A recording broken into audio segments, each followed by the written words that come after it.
So I don't know about you, but this is my first ever pandemic. I've never done anything like this. I really don't know what you're supposed to do while there's a pandemic going on other than try to be redemptive and stay home as much as possible. And I'd like to think I'm playing along with all of that stuff. But one of the things that I think is actually really good, the silver lining, if you will, to what's going on, is that I'm seeing a lot more overlap between people in terms of the shared human experience than maybe we were seeing a few months ago. It doesn't really matter where you're from or what you like to vote for, or what kind of jokes you laugh at, or just how you pass your time. Generally speaking, if you're paying attention to what's going on right now, you're asking big questions. And look, we still might not be coming to all the same conclusions, and I accept and fully get that, but you can't help but wonder about life and death and other people and morality as an individual, but also public morality. And what do I need to do to demonstrate consideration and concern for other people in society? And what do I hope they do in terms of demonstrating consideration and concern for me? And it's a good thing that we're all wrestling with that, because we can't help but wrestle with it, because at our core, we're kind of made of the same stuff here. And we need each other. We've talked about that as well. But one of the questions that I think you can't help but ask during a time like this is, what's the deal with suffering? How does it work? Why is it a part of life? Why haven't we found a way to legislate that away, and we should just make it illegal or invent a machine that just kills suffering? How hard can it be to make one of those? Come on, scientists. But the reality is, I think we know that we don't really end suffering. We distance ourselves from suffering. We have lived in a very comfortable moment in life. And it sounded for a minute there like I was going to go into this whole lecture about how fat and happy you've been and this is what you get. I got nothing like that for you. I'm hurting over this too. And I don't think you deserve horrible suffering because you happen to have been born in a really amazing time to be alive, where literally every metric you could select from points to things being the best they've ever been ever. That's awesome. And I'm still super thankful for what's been accomplished and for the things we have thought through morally. And there's still gross stuff about the world, and there was a month or two ago or whenever this all started. But there's a lot of beautiful things. There's a lot going right. But at the same time, all that has gone right has caused us to maybe not be as familiar with suffering, at least not on a grand scale. And so it raises questions. And one of the questions that I think every society for all of time has eventually thought of is this: if all of this was made by something, a deity, and that deity was powerful enough to create existence and make that be the deal instead of non-existence, then that deity should be powerful enough to make suffering go away, yet I still continue to suffer. So either that deity must not exist, or maybe just isn't as powerful as we thought, or that deity does exist, is powerful, and just doesn't care as much as we thought. Now, a lot of very smart people have put a lot of thought into this from a lot of different sets of presuppositions over the years. And frankly, a lot of 14-year-olds had this occur to them at some point. We're like, whoa, I thought of like the most complicated question ever. I need to call my friends so they can see how deep I am. And I'm not trying to make fun of you if this question is just occurring to you. And it sounds like I kind of just did. That was mean. I'm just saying, at some point in life, the rub is going to happen between the things about life that are beautiful and awesome and the bittersweetness about life and the suffering.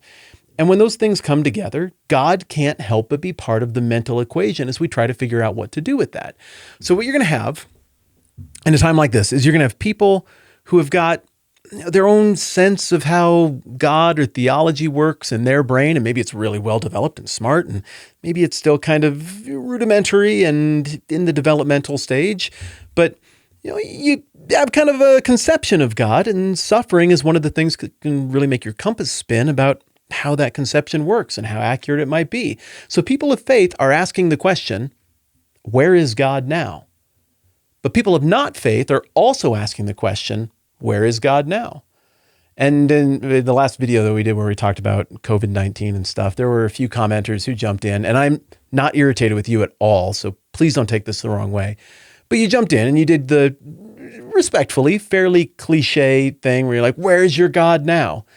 And I get that there's tension and friction between people who have a more theistic view of life and a more atheistic view of the world. I get that that conversation hasn't always been fun.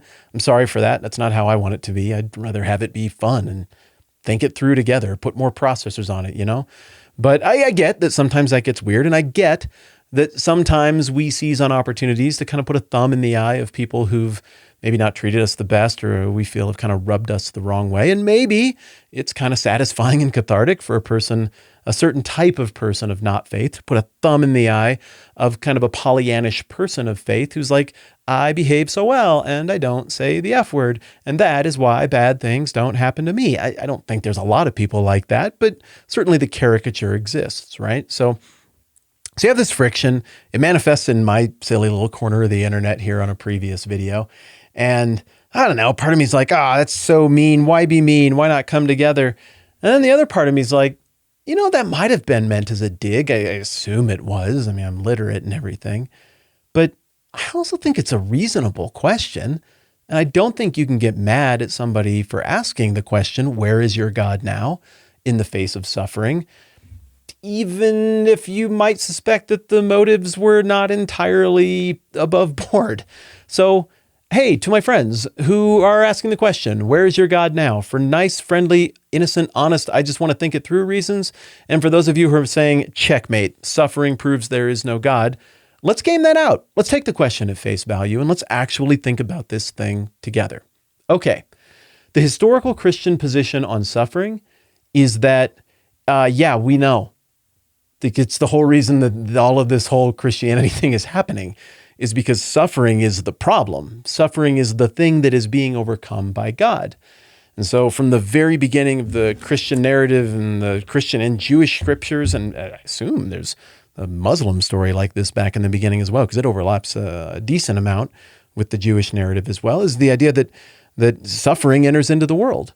And it enters into the world in the form of sin. Now we think of sin, if you went to like a youth group or had a bad experience at Bible camp or something, you're like, sin is just things Christians find naughty. But sin as a biblical principle is failure, it's shortcoming, it's brokenness, it's less than perfection.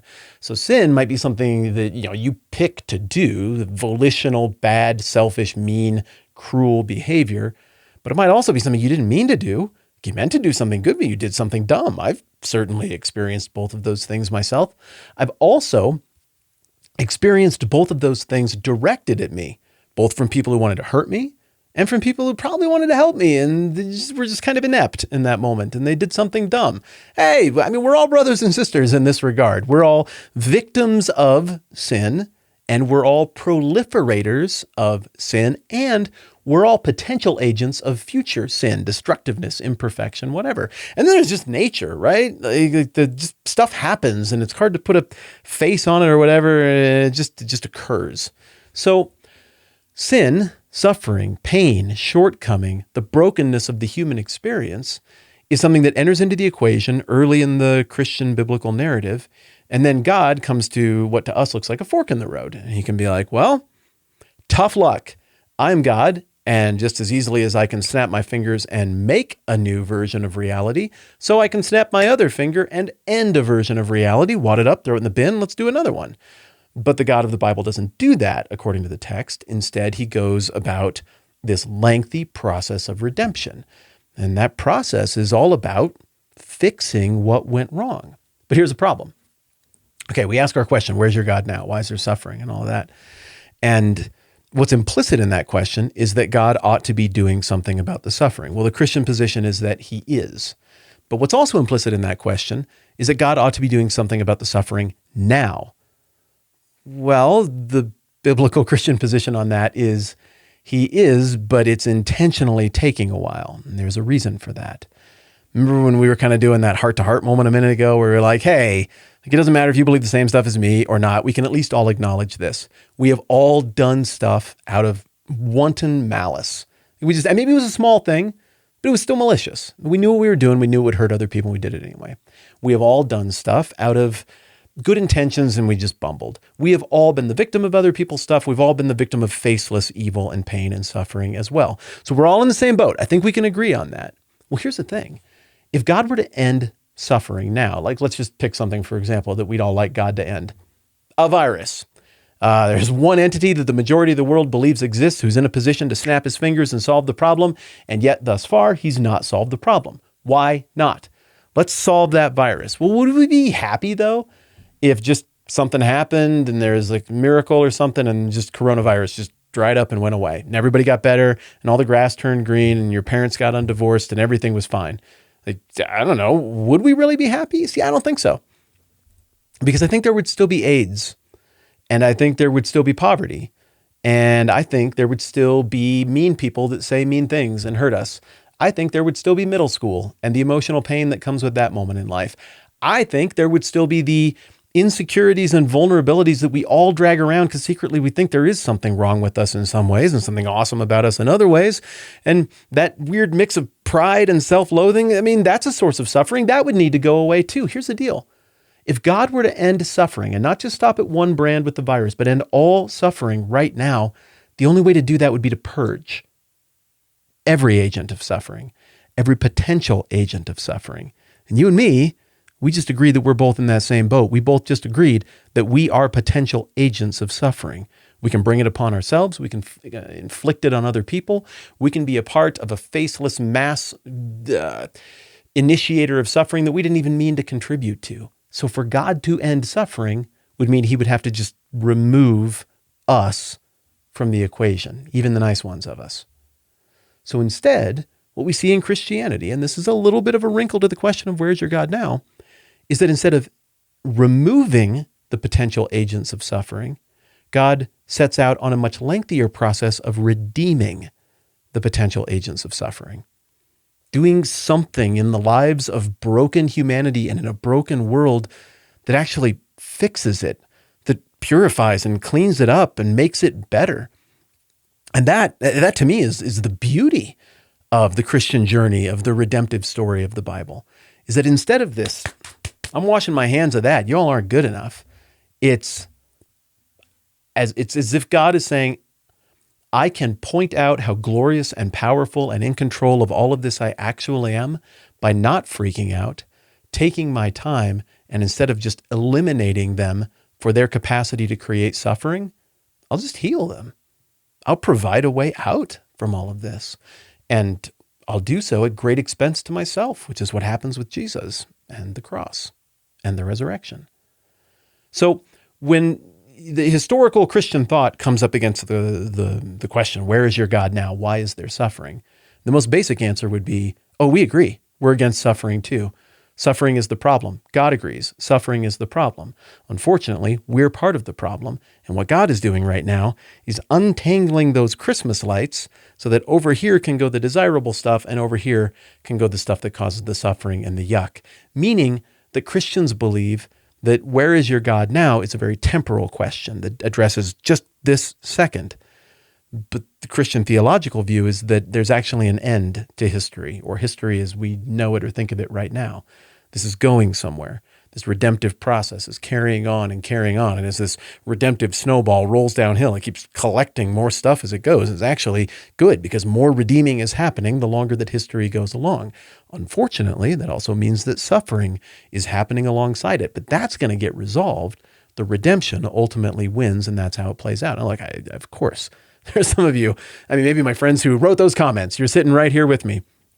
I understand that you're going to listen to that and be like, that's crazy. It's fairy tales. You're believing in something you can't see at all. And I could get into this back and forth with you about, well, you believe in things you can't see as well.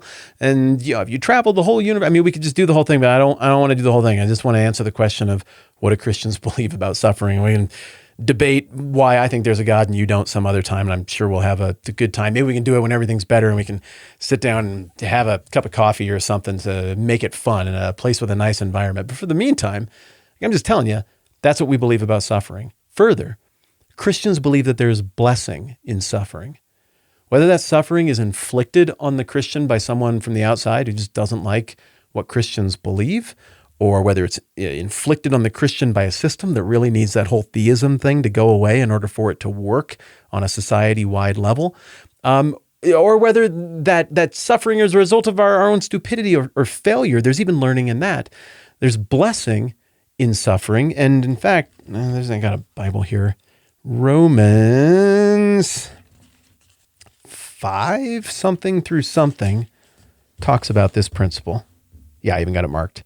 Not only so, but we also glory in our sufferings because we know that the suffering produces perseverance, perseverance character, and character hope. And he goes on to talk about the importance of hope and some other stuff. Christians believe that it's a blessing to suffer. Like, I don't think we go out and look for it. I'm not going to go out and look for it. I'm not excited, but it's part of this world. It's part of what we're being delivered from. It's the bitter half of the bitter sweetness of this thing. Life isn't trash. The world isn't trash. People aren't trash, but life is bittersweet. And the world is bittersweet. And people and relationships are bittersweet. Because in these things, we see the imprint, the potential of the divine, the eternal, the redemptive, the true, the right, the loving, the gracious, mingled with the yuck and the insecurity and the hurt and the pain. And they're both there. And again, the Christian believes that God is separating these things out cosmically on the grand scale, but also in the life of the individual, even using suffering to sharpen the focus, the mind, the desire for the true and the eternal, and building perseverance and character and hope through suffering. I understand that sounds counterintuitive, and I understand that might be a little weird and head-scratching from the outside perspective, but I mean, I don't know, maybe you go to the gym, maybe you practice at things that you really care about, and practice isn't the most fun. I'm talking about practice, man. It's laborious. This is hard. It's not the game. It's not the fun part, but we do that and put ourselves through those paces of learning, of practicing, of strengthening, because in that suffering, and as we go through those trials, we know that there's something better on the other side, and we gain clarity on all of these things. It means so much more in the context of Christian faith. Now, the other thing about all of this is that the Christian understanding of God and how it relates to suffering is one that flows out of the actual character or a person of who God must be philosophically, abstractly, logically.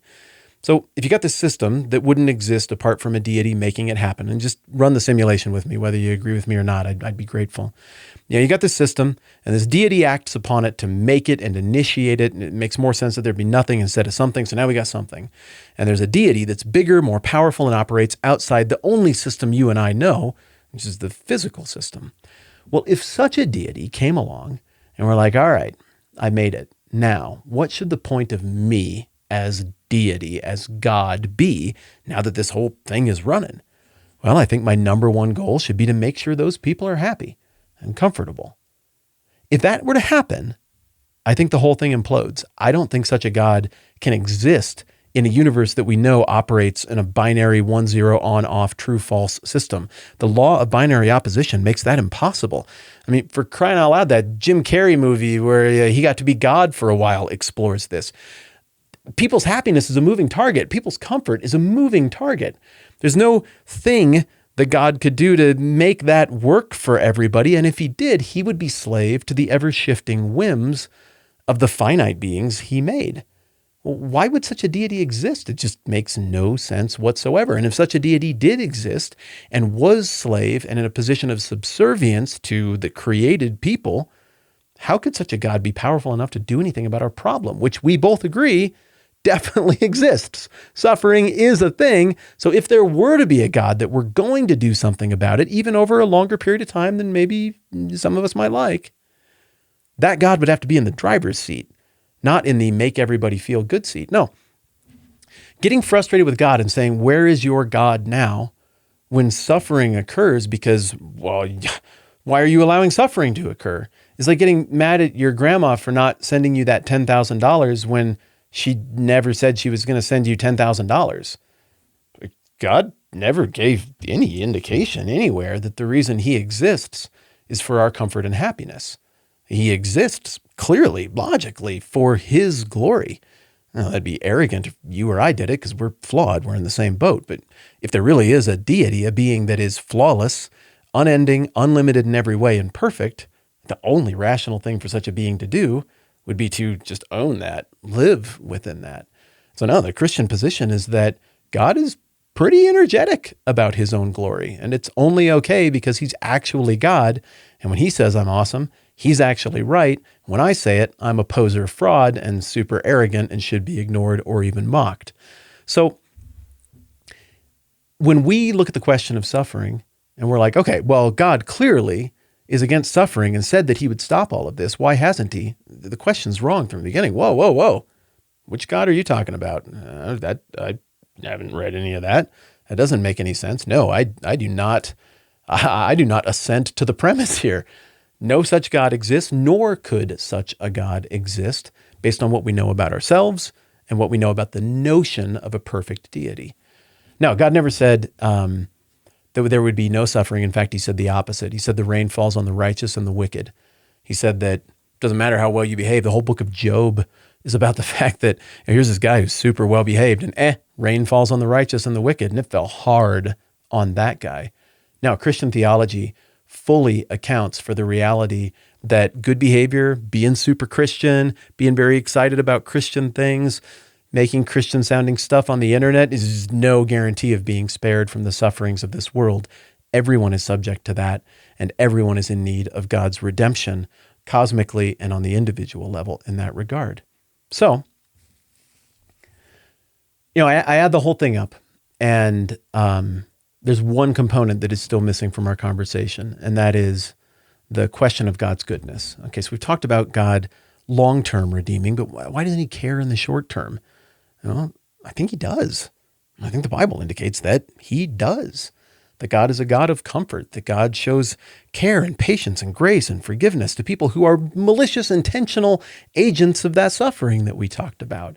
And this language of comfort is throughout it. There's language in the Old Testament about comfort for the very broken, very flawed nation of Israel, who's God's chosen people and kind of the main human characters in the Old Testament. And it's, no, the judgment is coming and things are tough and there's suffering and political suffering and all this other stuff going on.